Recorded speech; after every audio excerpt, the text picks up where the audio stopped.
Welcome. This is manga/anime Yawa Night Talks, Toshio Okada's. Tonight is our second look at Episode 3, Attack on the Supply Ship. It's the middle chapter of a three-part breakdown. By way of preface, just 2 or 3 days ago, Amazon's Jeff Bezos said, "I'm going to build colonies in space," and news sites were flooded with concept images of an O'Neill cylinder he plans to develop.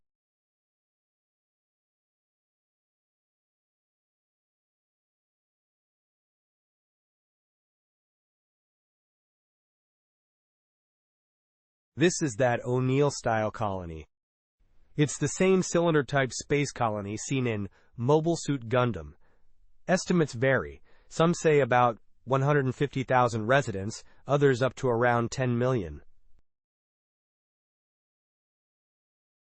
In Gundam's world, the colony floats alone, but in O'Neill's original plan, 2 identical colonies are paired side by side.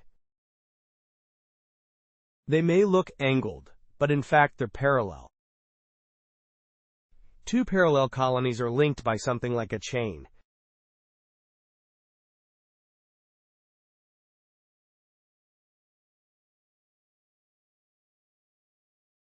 Why? A colony of this shape must spin to create artificial, pseudo-gravity. When it spins, torque appears, the tendency to resist changing the axis direction.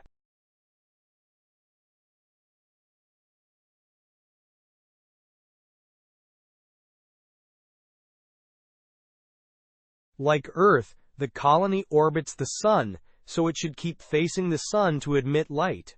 But rotation creates angular momentum that fixes the axis orientation.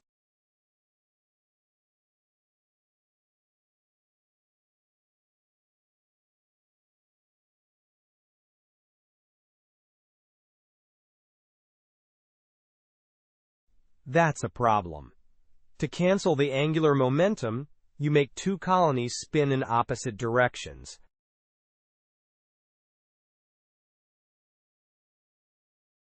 Twin-engine aircraft sometimes reverse propeller rotation to cancel torque.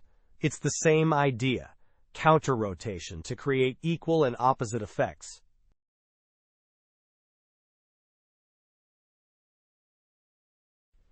So strictly speaking, these colonies should come as a set of 2.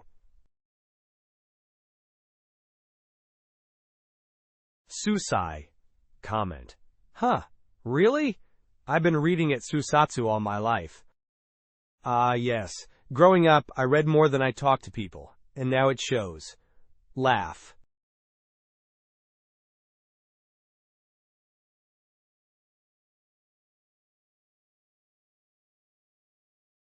As a child, I only read silently in my head. I've known this word since grade school, yet past 60 I still thought it was Susatsu. Anyway.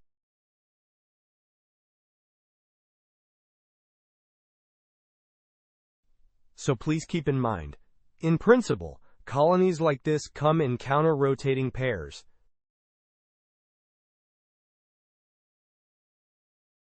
Now, for this week's random tangent. Watching NHK's broadcast of Mobile Suit Gundam The Origin up through Episode 3, I noticed something. Call it the Origin universe. Everything in that world has a built-in pause, a wind-up. In our universe, if you let go of something, gravity acts immediately and it falls.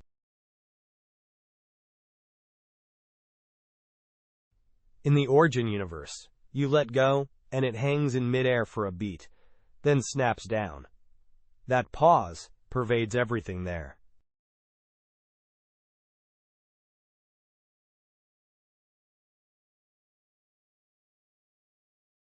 It applies not just to physics but to psychology. When the hero suffers something harsh, there's a, wait delay, then, impossible, that can't be. Well, that's common in the Imagawa verse too. Characters often shout, "No way!" and leap into extreme action after the beat. A comment says, "It's like Tom and Jerry." Exactly. The rule governs both physics and psychology in the Origin universe. So when you watch The Origin next week, try spotting where that rule applies. It's fun. So was the Castle of Cagliostro. Comment. Look closely. Yasuhiko's style is far more extreme. Yasuhiko builds in a pronounced pause because it's needed to land the decisive pose, the hero shot.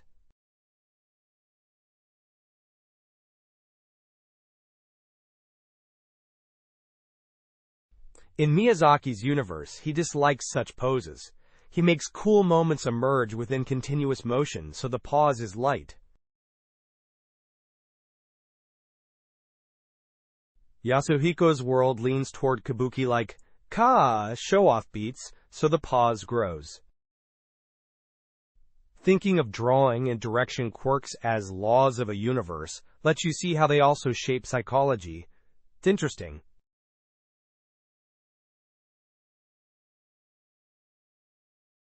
Now, today's lecture touches on content versus quality. People confuse them. We used to judge old anime for content. More recently, quality has become the yardstick.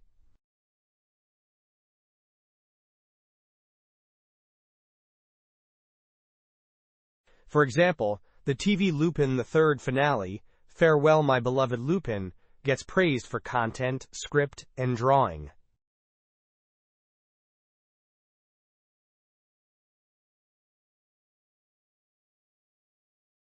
By contrast, episode 27 of The Super Dimension Fortress Macross, Love Flows By, has great content, but sometimes rough art. You'll see beautiful expressions on Hikaru and Misa, then the shot of their Valkyrie, in GERWALK leaving, looks suddenly choppy, good content, shaky drawings.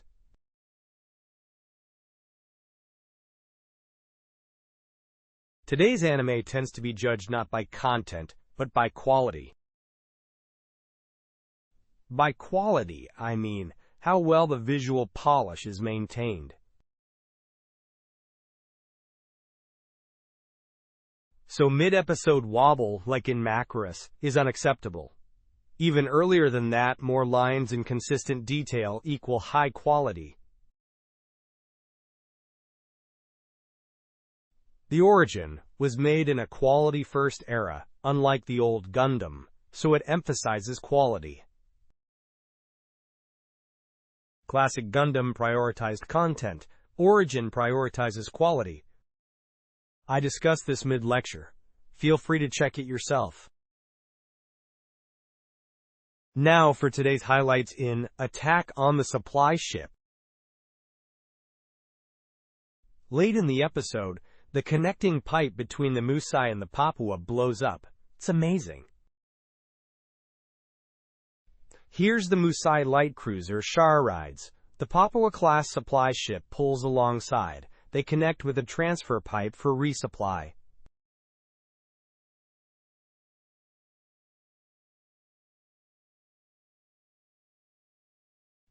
A core fighter missile hits between them, and the pipe seems to vaporize in an instant.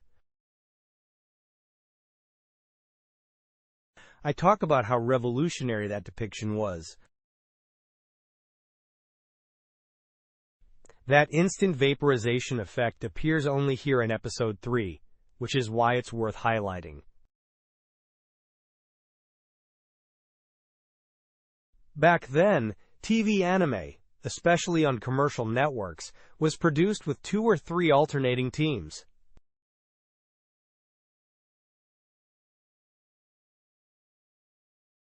Studios could change episode by episode. Sometimes even first half per second half were different teams. Not always, but often enough.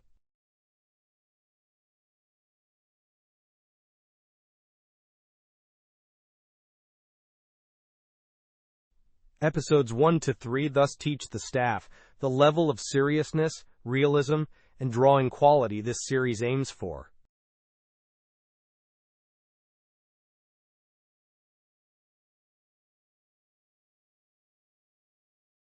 A single in-house setup like Studio Ghibli wouldn't need that, but TV anime farm to many studios does. The first 3 serve as the blueprint.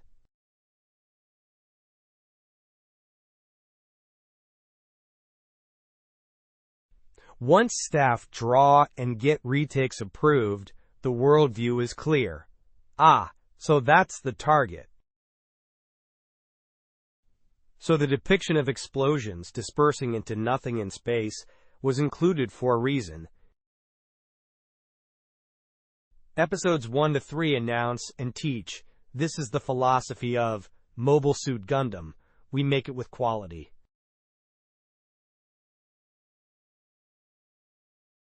Director Yoshiyuki Tomino probably wanted the entire series at Episode 3 level.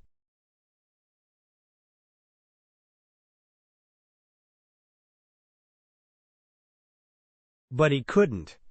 As this lecture goes on, you'll see, not just rougher drawings later, melding story, acting, and art like Episode 3 couldn't happen every week.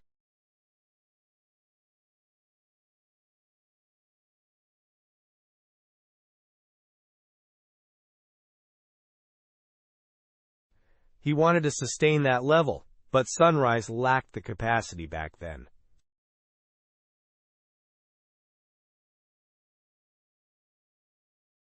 So from here, Tomino grits his teeth and deliberately lowers quality to keep going.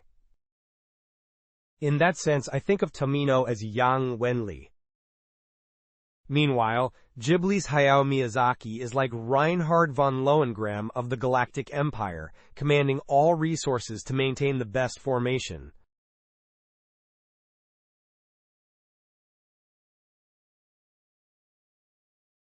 He thinks he compromises, for schedule's sake, but he's a Gakushuin graduate who joined the cushiest place in the East, Toei Animation, then left for the luxury of, I can't do what I want here.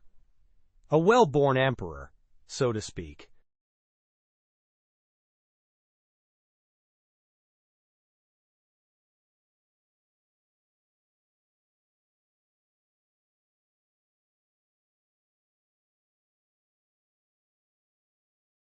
Tomino, by contrast, is Yang Wenli of the Free Planets Alliance. He can't always fight in ideal conditions and makes do to avoid losing to Reinhard.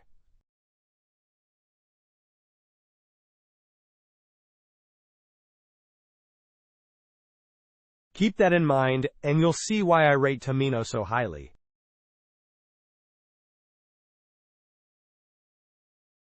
Frankly, I think he's a better film director than Akira Kurosawa, though I mean the Tomino of that era, not necessarily today.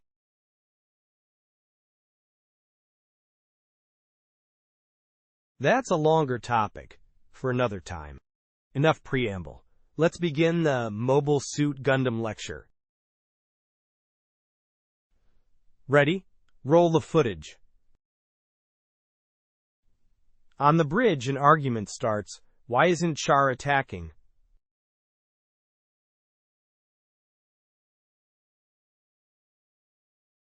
It's an exchange between Mirai Yashima and Bright Noah. Mirai, why isn't Char's Musai attacking? Bright, he can't read white bases per...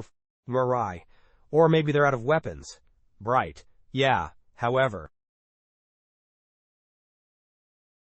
Mirai, however? Bright, he might want us to think that. Mirai is basically a civilian in uniform, so she tosses Bright the question any layperson would ask.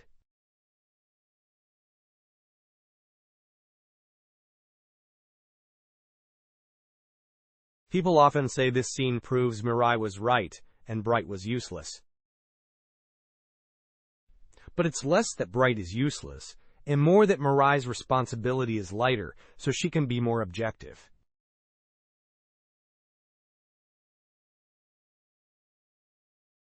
Bright is just relieved they're not being attacked. Mirai asks, why aren't they attacking? If they did now, we'd be crushed, viewing it from the enemy's side.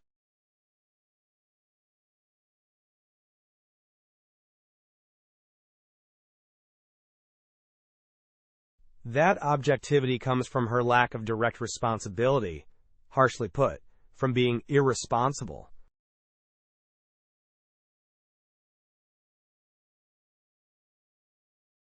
Bright, relieved, can't pivot his thinking. As a soldier, he must consider every possibility, so he grows suspicious of everything.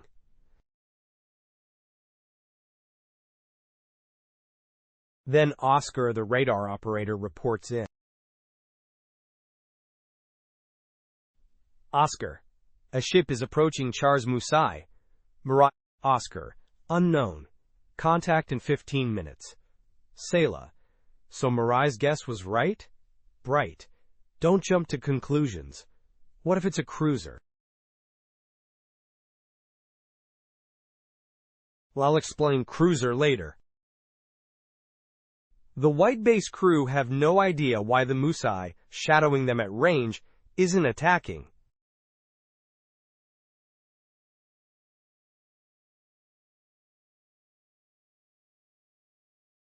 Viewers, however, can tell. Char has only his red Zaku left. His missiles are nearly spent.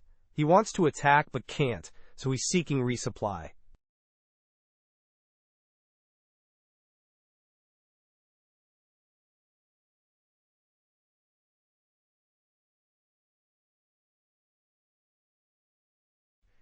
And something is indeed closing on the Musai. Is it a supply ship to aid a stranded Musai? Or a large vessel to join an attack on White Base? From White Base, no one knows.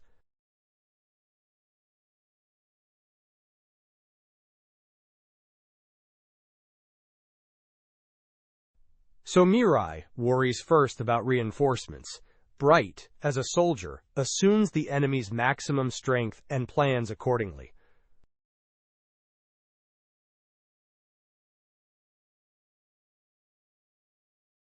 Bright's approach is correct in principle, but to us viewers, watching from above, it can look rigid, authoritarian, even foolish.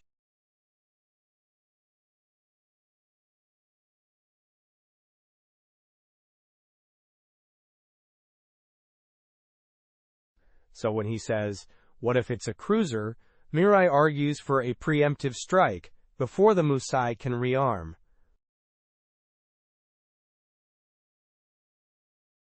Bright, you mean attack? Mirai, could you withstand another strike from Char, Bright?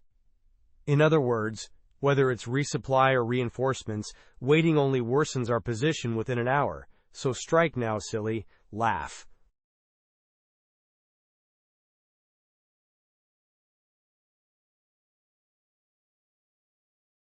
She adds, Bright at the end on purpose, speaking from a slightly lofty perch.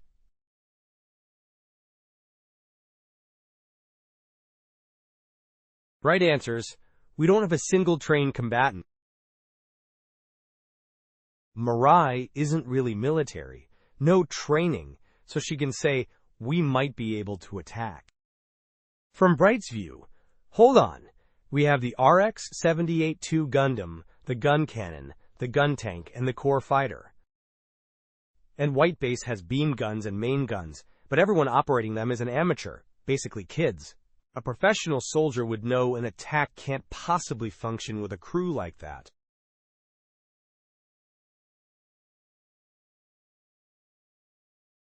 Mirai and Sayla on the bridge don't grasp that at all. Still, Bright asks the operators for input. Operator, how long for contact and resupply? He blurts, almost casually. Marker, the other operator. If it's only weapons, 10 minutes. Bright, so 25 total. Contact in 15 plus 10 to resupply. There's your time limit. As he worries what to do, Sayla cuts in. Why not ask the captain? Meaning Captain Palo Cassius.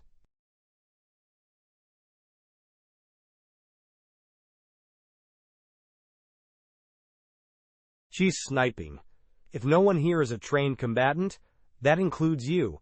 So go ask the captain. Laugh.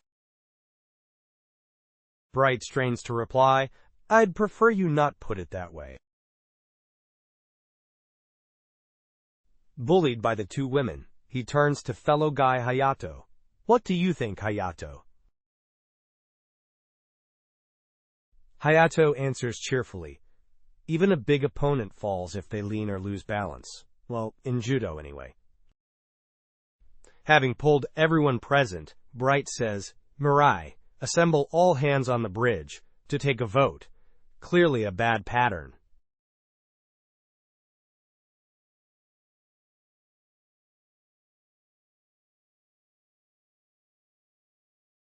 As an adult now, I get that he probably had no other choice.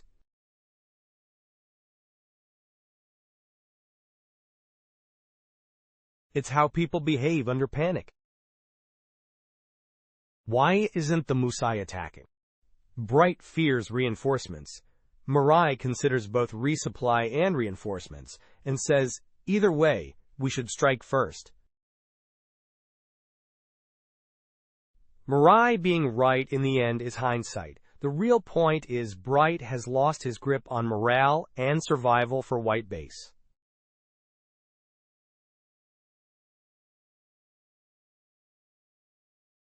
His vision narrows, so does Amuro's. Both are tightening up.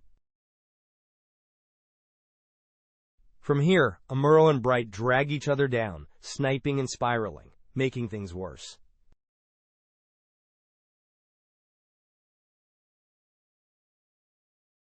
Back to Bright's line. Don't jump to conclusions. What if it's a cruiser? Hearing that made me wonder, if that's a cruiser, what's Char riding?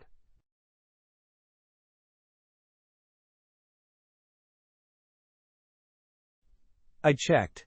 The Musai Char rides in Gundam, is classified as a light cruiser.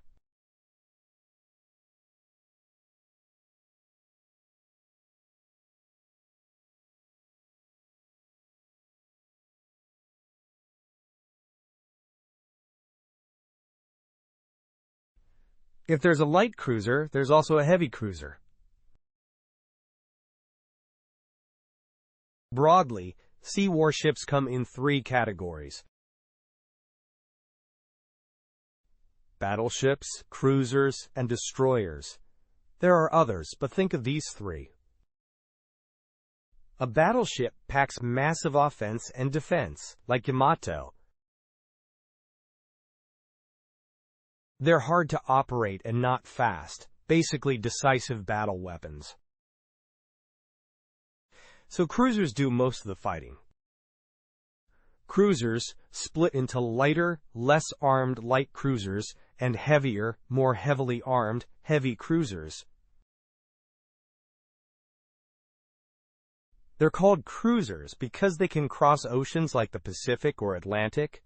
In Gundam, think colony to Earth or interplanetary range.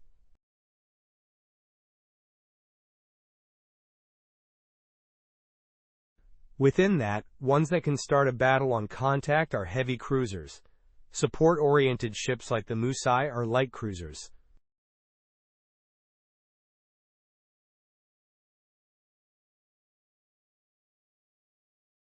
The third category, destroyers. Remember this from Space Battleship Yamato? This is a Gamalus destroyer. Destroyer literally means a destroyer-class ship. In naval battles, small torpedo boats are used to attack cruisers and battleships, basically motorboats carrying 2 or 4 torpedoes that dash in and fire.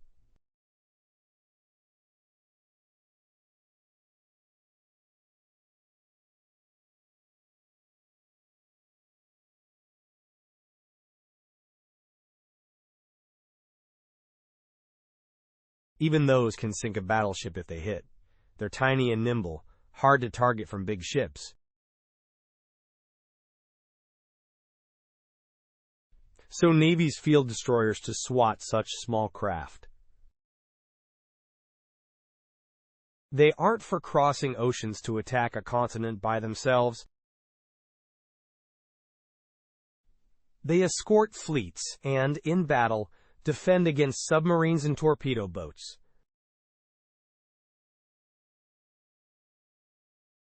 In the final space battles of Mobile Suit Gundam, you'll see battleships, cruisers, destroyers, and lots of torpedo boat-like craft. Remember this for later.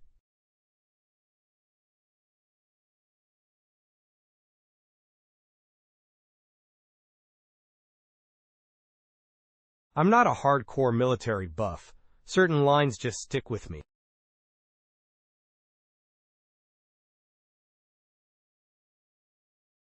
When Bright says, "What if it's a cruiser?" you wonder, what is the Musai then? How does Zeon classify warships?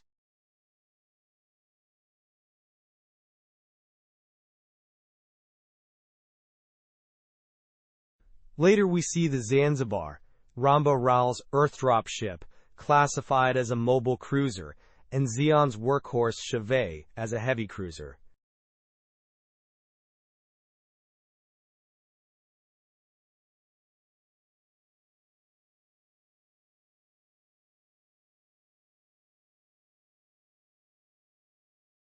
There's a lot of fun detail here, but I won't dig too deep now.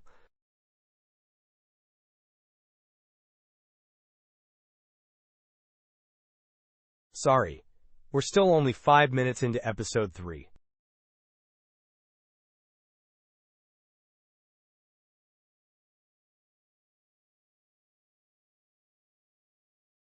Bright says call everyone to the bridge and holds a majority vote meeting. The drawings in that meeting scene are not great. People are drawn fine, but look at the monitor behind them.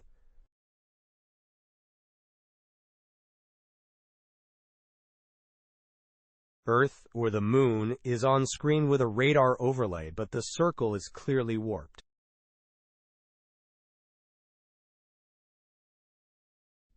Telling fans of quality-first anime to watch old Gundam often fails for this reason.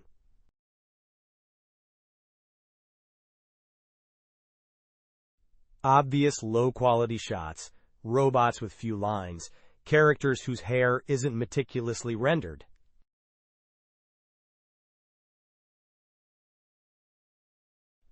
On the Kaneko Live, Ryusuke Hikawa argued that anime moved from being judged by content to being judged by quality.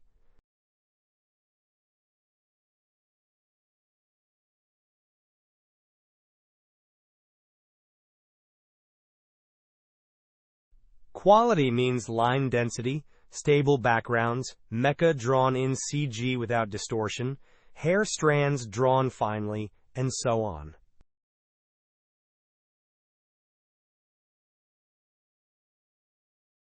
By those standards, paint flat looks like old Gundam are called low quality, and viewers watch for quality rather than story.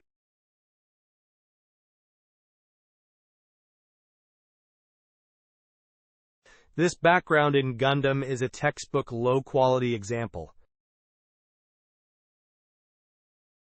So when you watch every episode for this lecture, please don't get hung up on such shots.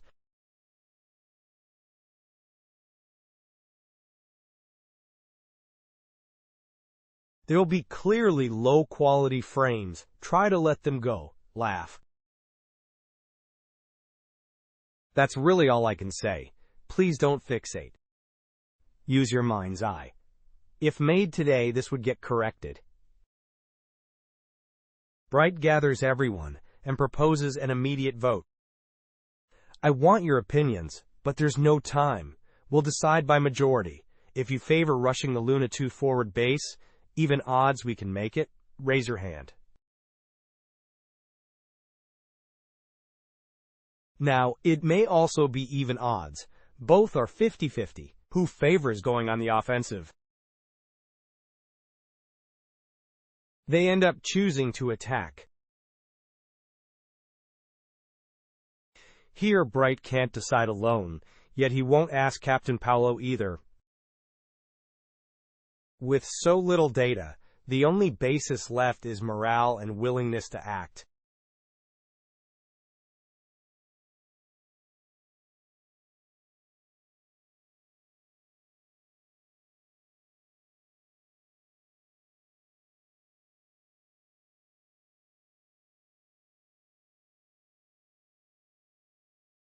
He knows voting is pointless. His training tells him so.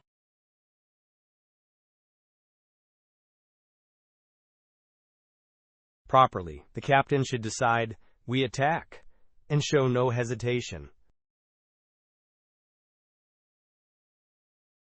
But Bright is a 19-year-old officer candidate. If he acted like that, resentment would explode, and even those who could fight would give up.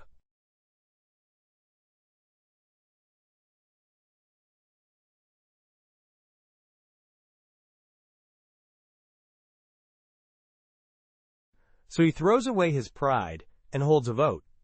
Almost nobody notes that sacrifice. Laugh. He knows it's wrong by military doctrine, but by making it our decision, he hopes each station will own it and not run.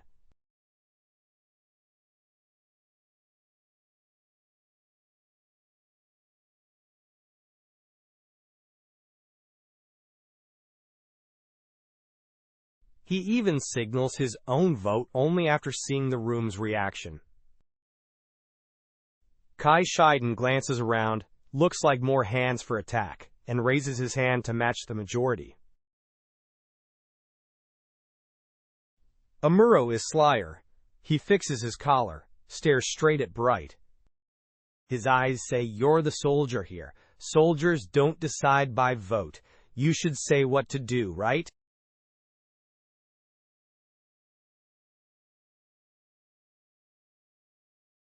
A challenging stare at Bright.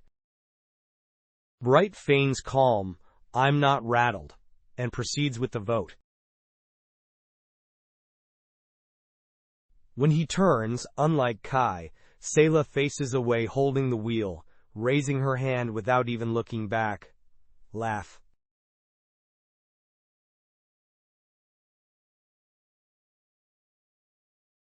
You have a strong-willed, annoying woman and a weak-willed, annoying man on the same bridge.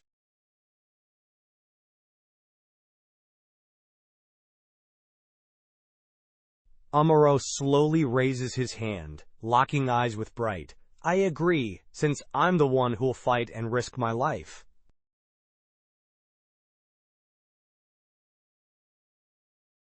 It's a crackling scene of ego and malice. One could go on forever here.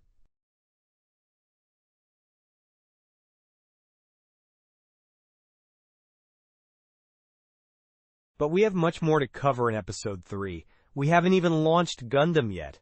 Laugh. Bright. All right, it's decided. Right. All right, it's set. Amuro the Gundam, Ryu the core fighter, possibly launch the gun tank. Beam guns to standby. White base. Come about 180.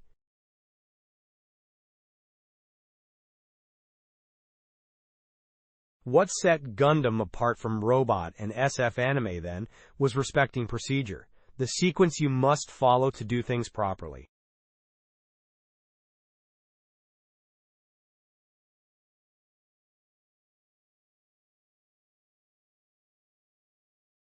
So when he decides to sortie, Bright first says, "Beam guns, stand by!" That later matters against the Musai. The moment you decide to sortie, you ready the beams.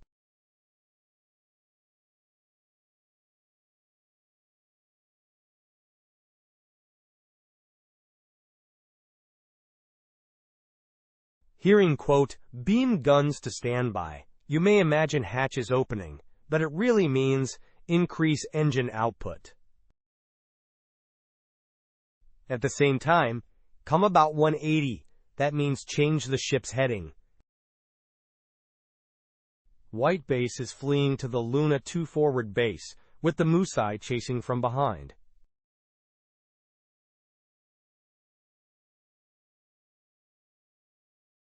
So they secretly rotate to face the Musai while maintaining course, flying backward, bow pointed at the enemy.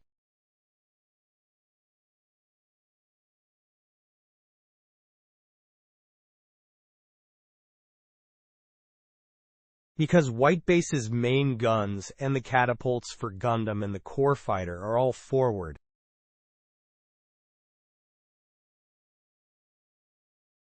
Thus they quietly turn the bow 180. That's it for the first half. How was it? The scene where Bright gathers everyone for a vote is straight out of Mushi production era Osamu Tezuka. Laugh. When he could no longer bear making anime at that pace yet wouldn't lower quality, Tezuka told his staff, Mushi Pro is a creator's studio. Let's vote. Keep quality or lower it so we can live?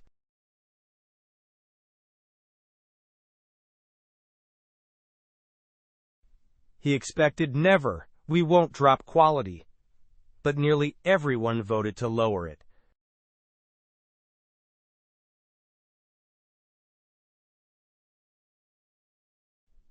I imagine that sight stuck in Tomino's head. Laugh.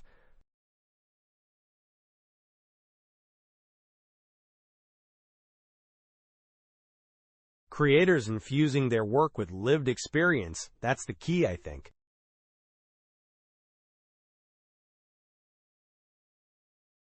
In old Gainac slang, we called this dropping your pants.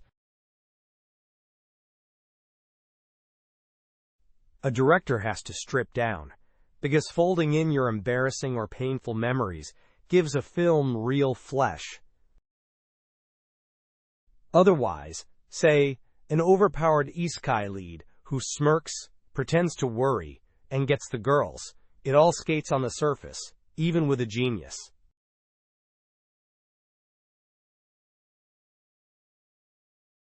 But if you mix in your own experience, the work gains a strange thickness.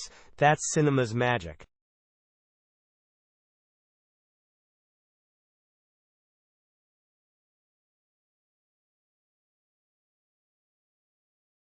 When The Wind Rises opened, Hideaki Anno said, Miyazaki finally dropped his pants. Meaning, Miyazaki finally showed himself. The way he greets new hires at Ghibli, or how he ends up talking to the cute girls more.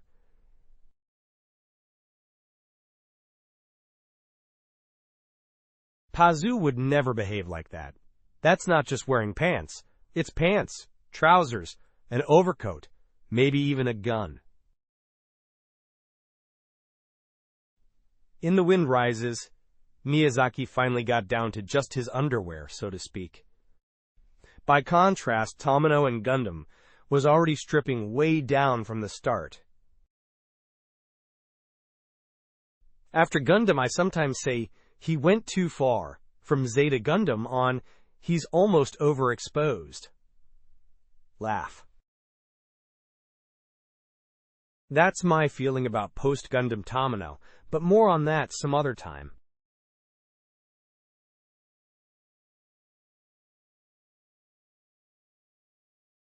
As I said, I'm not a military expert.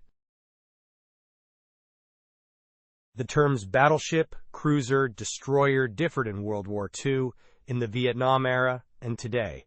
I'm simplifying a lot here.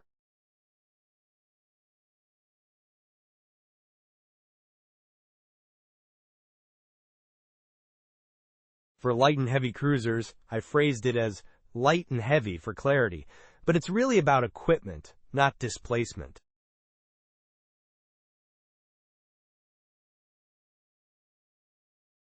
A Papua supply ship appears this time. My reference props were tiny models, sorry.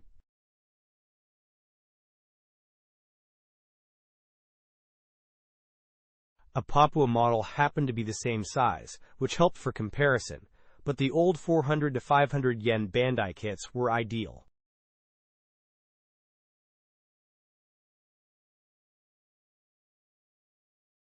They're not on sale now.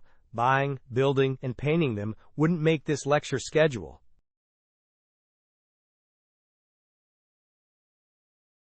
So a favor. We'll be explaining more mecha from here. If you have completed Gunpla, especially warships, please donate.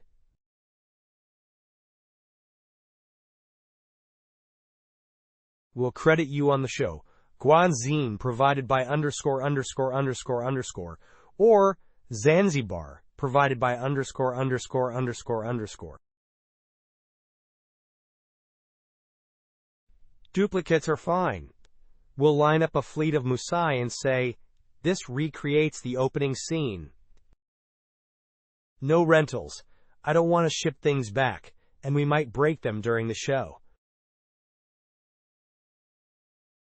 Finish quality doesn't matter. Worst case, I'll spray them all one color. Laugh. Gunpla of space warships, the Big Tray, the Adzam, or even the Gallop Land battleship Ramba Ral rides. If you have them, please donate.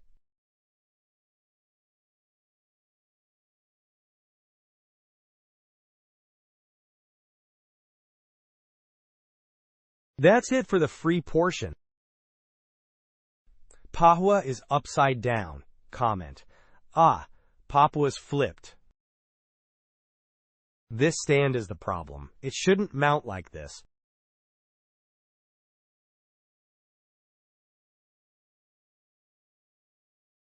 Papua.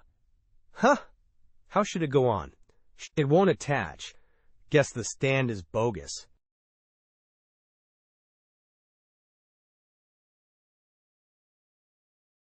If anyone has a completed Bandai Papua model, please donate. We'll switch to the paid stream from here. Please move over.